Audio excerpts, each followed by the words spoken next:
Hello everyone, this is Conversation 2. This is a recording done early for the Monday class for once. We're doing textbook Takeaway English 3, and this is week number 5. We're 1 week ahead, remember, because there was makeup class. I've got this new device. It's an old device, actually, but I have never used it until yesterday.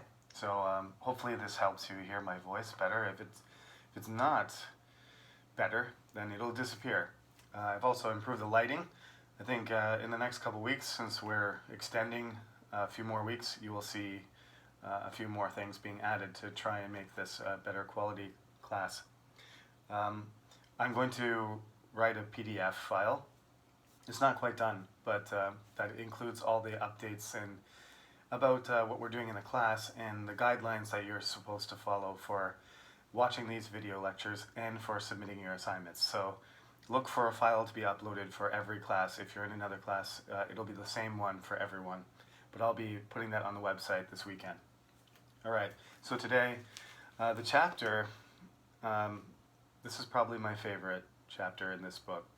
Do you know a good story is the name of the chapter. And I'm going to, for once, not alter the title and just use that question as one of the interview questions for your exam. So, tell me a good story. Now, the first example in the textbook is dealing with folktales. Now, folktales, every culture has folktales, as it says in the textbook. They're traditional stories that illustrate a moral by giving us a special message. And they're kind of like myths, but they usually don't have to do as much with the origin of things, but really about how to live your life in a certain way. So you can pick a folktale. This is your assignment. You should pick a folktale. It doesn't have to be from your culture. It can be. And you need to tell me that story. Now, I want you to summarize the story and tell me the message. That's all you need to do. But you do have to keep it short enough that it doesn't go on and on. You have an interview that's 5 minutes long, and it's only 2 questions. So you have about 2 minutes to try and tell me about a story. So you need to focus and condense everything and use really descriptive words, you know. The example in the textbook is the tortoise and the eagle. I'm just going to talk about the tortoise and the hare first, because that's a story that I'm more familiar with. And you can read the eagle and the tortoise story in the book. It's much different than the tortoise and the hare. But I would like you to do the exercises there just to get a sense of how quickly you can tell a story. So it's an African folktale, this eagle and tortoise story. And as far as I know, the tortoise and the hare, it goes back to Greek culture, and at least the origin of the story goes back to the Greek culture in Western Europe. We have retold it over and over again. The tortoise and the hare is all about this cocky rabbit. He thinks he is the fastest, basically, animal, and he knows that. So he challenged this tortoise, who he thinks is really slow, which is true, to a race. And he's very confident he's going to win. So they set up a race.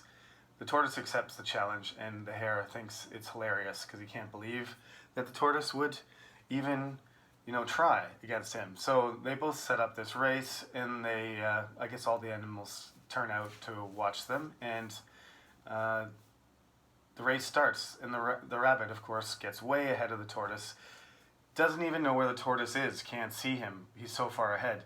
He gets partway through the race. He's nearly done in some versions.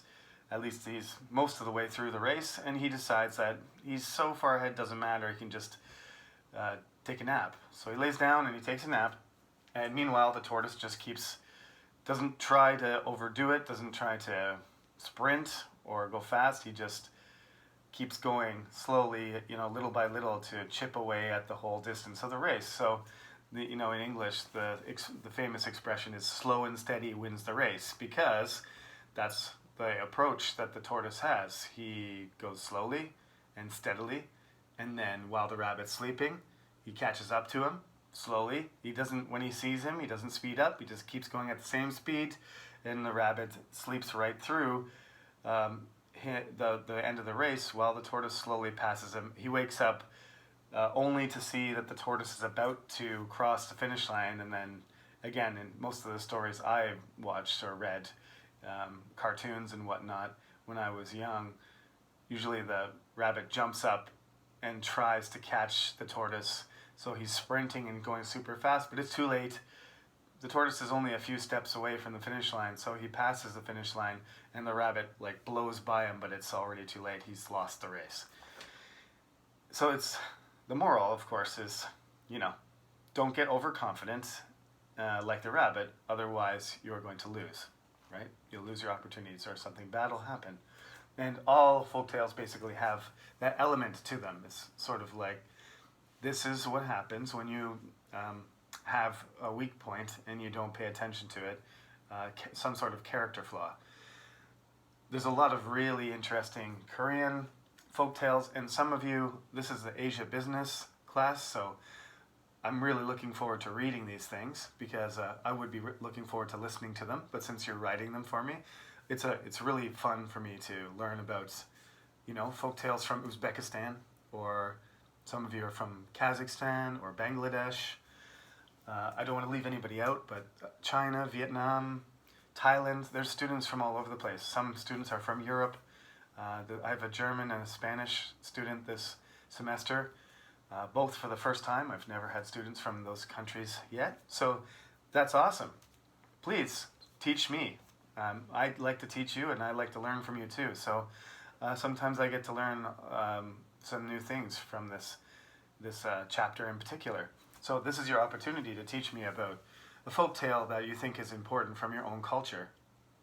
The Korean ones that I know pretty well, for example, there's the story about the tiger and the bear eating garlic, or not eating garlic, and I think another root. I can't think of at the top of my head what it's called in English. Maybe mugwort, some really bitter, not tasty root. The bear wants to become human. So does the tiger. So the deal is they have to eat for 100 days. They have to eat this root and the garlic in a cave for 100 days, and then they will transform into a human. And the tiger tries to do it, but yeah, that's disgusting. So he can't do it. And the bear manages to do it, and when the bear completes it, she turns into a human, a female. And so Korean women are descended from bears who eat garlic. Moral of the story, eat your garlic. That's why I didn't choose that one. I don't actually know what the moral of the story is. But anyway, that is one of the Korean ones. There's the golden axe and silver axe story. It was a really good story. And there's all kinds of stories that involve tigers, because tigers in Korean society represented a very real danger. So there's lots of stories like, if you don't listen to your parents, tiger's going to eat you. So you can choose whichever one you want. From your own culture, you might have particular animals that symbolize certain things, and I'm looking forward to reading those stories. Remember, again, should be short and sweet. You got to hit all the important details. It should be chronological, so start at the beginning of the story and describe the main characters. Normally, it's not that complicated. It might be only a couple, two. In the case of the tortoise and the hare, basically it's just two characters, and then describe what happens and why it happens, and then the moral of the story, and that's it. As I said, it only needs to be about 2 minutes long, and just remember that you're going to explain it to a person. It's not just a written assignment, but most of you have been doing quite well with that so far. I have another quick example, much different example, because in the book they've got the animals, folk tales that involve animals, and there's a folk tale from India on page 42 also, which is a very interesting one. A lot of them feature animals, but not all of them do. Some of them feature human beings. Now, I know most of you are Asia business majors, so this is maybe not straight down the center of your major and especially relevant to what you're normally studying. But in business, just like anything else, you need, especially in business, as in many other things, you need to find a way to connect with people, and stories are a good way of doing that. I'm not saying it has to be a folk tale, but at a certain point, if you take my global communication class, the upper year class, in that class I'm going to talk about advertising and how to catch people's attention by telling stories, and in that class, shortly, we talked about speeches last week, but we're going to talk about advertising and the greatest commercials that most successful. I shouldn't say greatest because that's a matter of opinion. I'm not a critic, but the most effective commercials that have ever been made usually involves like the tying together of stories that are familiar with people, so that they're metaphorically related to a new product or a new service. And when they put those things together, the story, the product, the service, the company's brand, and they combine those things and they deliver it to people, people like it, and it makes people remember it. I can remember the commercials. I'm going off topic slightly here, but I can remember the commercials when I was young. Michael Jordan's Gatorade commercial about if I could be like Mike. I dream I move, I dream I groove like Mike. I know I'm not a good singer, but that's still in my head from when I was in elementary school. Why is it there? The Apple commercial where the person runs into the movie theater and then like does a 360 and throws a computer through the screen and wakes everybody up. That's one of the greatest. That's not just one of the most successful and most effective or most popular, but in terms of breaking it down and what it means and symbolizes, it's one of the best by that measure. Also, it's one of the best advertisements that's ever been made. So I think folktales that are really good, that are really successful and very memorable, also have these elements to them that maybe make them easier to remember or remind you of things or stay with you longer. That's why I chose The Tortoise and the Hare, because it's probably one of the first ones I learned, and it's super simple. You can't forget what happens in that story. It's very simple and straightforward, and so as a young person, everybody learns it and they never forget. So that's one definition of whether something is a good story or not, is just, do you remember it? Here's another one that I remember. Paul Bunyan is an American folktale, basically about an American lumberjack. And Canadian and American culture has less folktales than other cultures, especially older cultures from Europe and Asia, because in newer countries they started late, and so there's a shorter history of the creation of these folktales, and we don't usually create folktales anymore. So there was a certain period as Canada and North America were created that folktales were generated, and then they started to use other forms in order to communicate cultural values. So the folktale is an old form, but in North America, it didn't have a very long window to be created. But there are some, and I remember them quite well. The one I remember the best is about Paul Bunyan. Paul Bunyan, and I'm going to talk about this, I'm sort of interconnecting my classes here, but in British and American culture, we will talk about this when we're talking about, the creation of a national myth to unify all the diverse people of different religions and different origins, ethnicities, to organize and to bind all these people together. It's sort of like a unifying cultural project, and having stories that everybody learns, and to teach everybody similar values and to understand how everyone is connected is very important. So Paul Bunyan is not a real person. It's supposedly this guy who was born in the United States on the East Coast, and this is when the United States wasn't as big as you imagine it now. It was just sort of, you know, colonial territory on the eastern seaboard. There was just eastern United States. The rest of it was just wild, untamed territory. So he's born, he grows up. He's obviously not a normal person because he keeps growing until he's like, sometimes seems like he's 10 feet tall, but sometimes it seems like he's like 100 feet tall. You can't really, it's not very consistent, and that really doesn't matter in a folk tale, because one of the principles of a folk tale is just exaggerate or understate. Like, extremes usually play a big role. So, you know, the rabbit is the fastest animal in the universe, and the turtle is the most patient.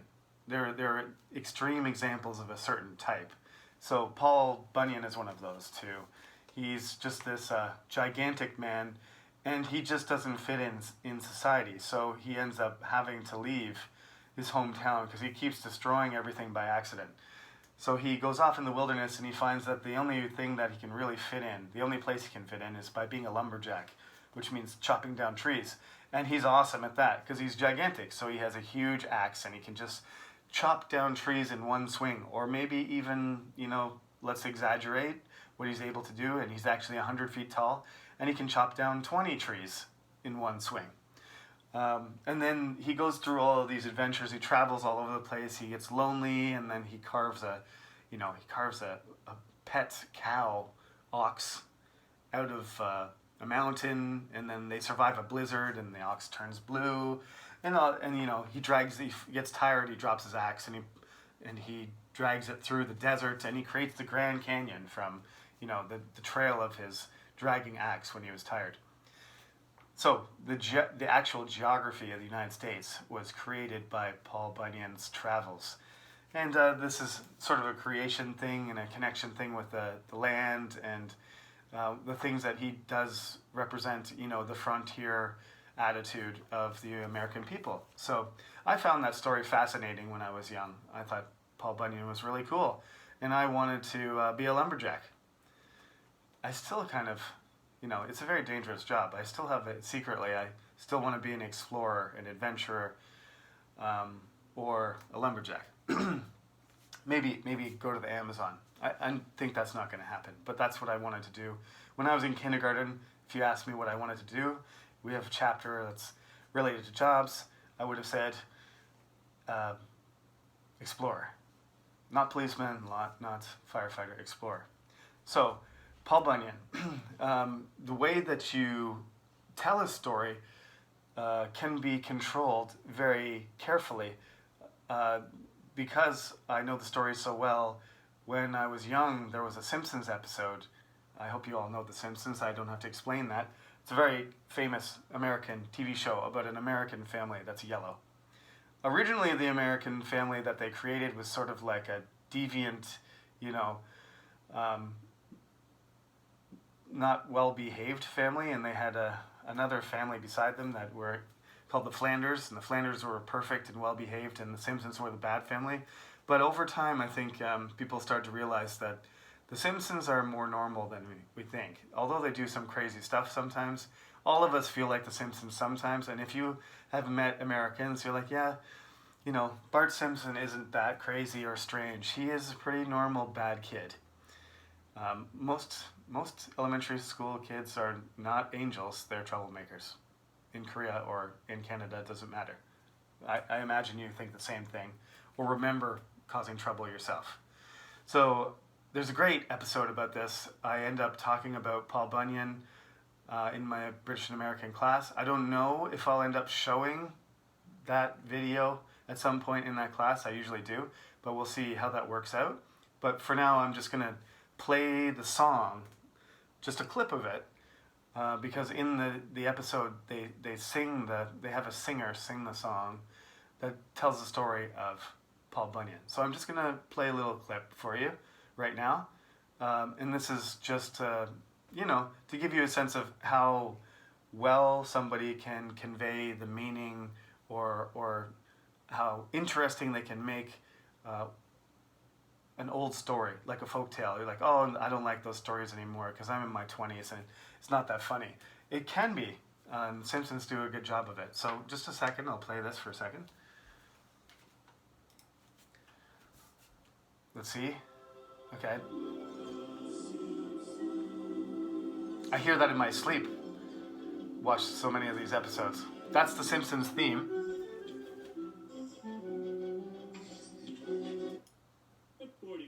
Singing hobo. Nothing beats the hobo life. Stabbing folks with my hobo knife. I gouge the movies. Okay. Now they bumped into a hobo, which is a homeless person, on a train, and they're afraid that he's going to attack them and kill them. But he's not a dangerous hobo. He just wants to them to give him a bath, and he will tell them stories, and the Simpson family will wash him because he hasn't been, I guess, washed in a long time. So this is what he's going to tell the story of Paul Bunyan, and he's got a banjo, which is a great American instrument. It's kind of strange, but I find it. The sound is just unique, and I find it cool. It's mostly played by Southerners, but anybody can play one. And so he's going to sing a short little tune, and he'll keep singing it, but I'll just play the beginning for you. So you can hear a homeless Simpsons character play Paul Bunyan.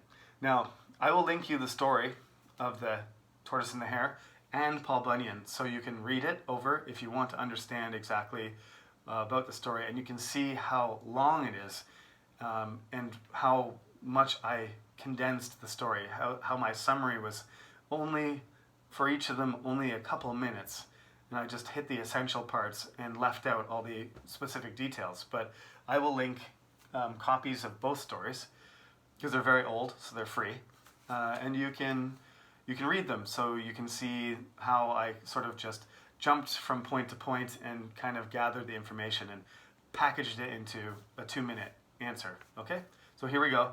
This is the Simpsons hobo telling us about Paul Bunyan. Excuse me, hobo. Can you play something a little less unnerving? Sure. I was just having a little fun with you no-bos. Here's a ballad that'll set fire to your trash can. Here, now it's starting. Won't you listen to my tale? That's 10 stories tall about a king-sized woodsman named a Bunyan, Paul. Congratulations, Mr. Bunyan. It's a boy. Jeez, I'm crow. How was it, honey? Whiskey, please. Me, hunky. Born mighty big, he continued to expand, thanks to a hopped up pituitary gland. I can almost sing it still. His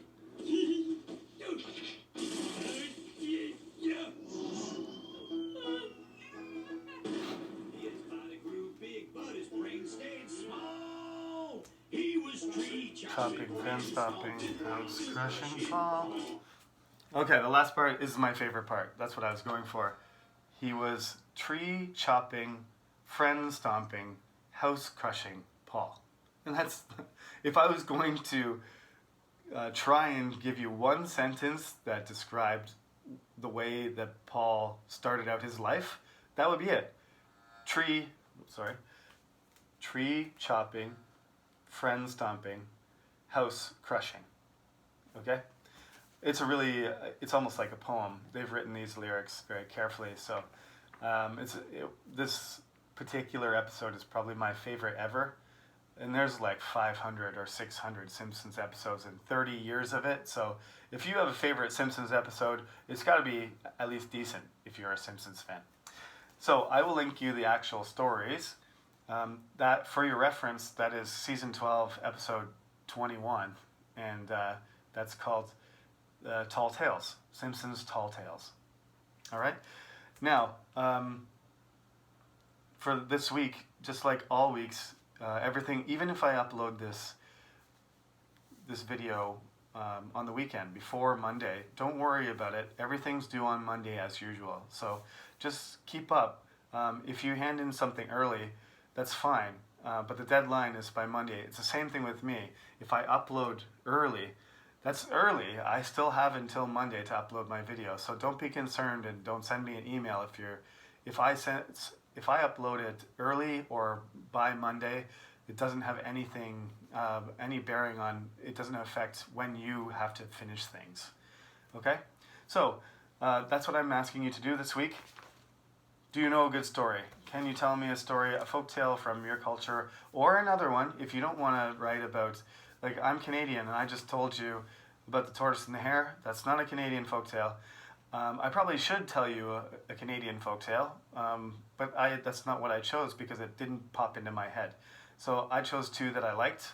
One because it's simple and everybody knows it, the tortoise and the hare, and the other one because the Simpsons episode is funny. So when I was preparing my lecture, it popped into my head. So I figured I would introduce you to it as an example also of a folktale that isn't based on animals, but on humans instead. So you've got your assignments, and this is our video for week 5. We're extended 3 more weeks, so everything's going sort of smoothly now, a week after week. Just you can expect us to follow the same pattern, and like I said, I'll update you in the PDF about what the plans are for the rest of the semester. As the information becomes available, I will provide it to you as soon as I can. So that's all for today. I look forward to seeing you again next week.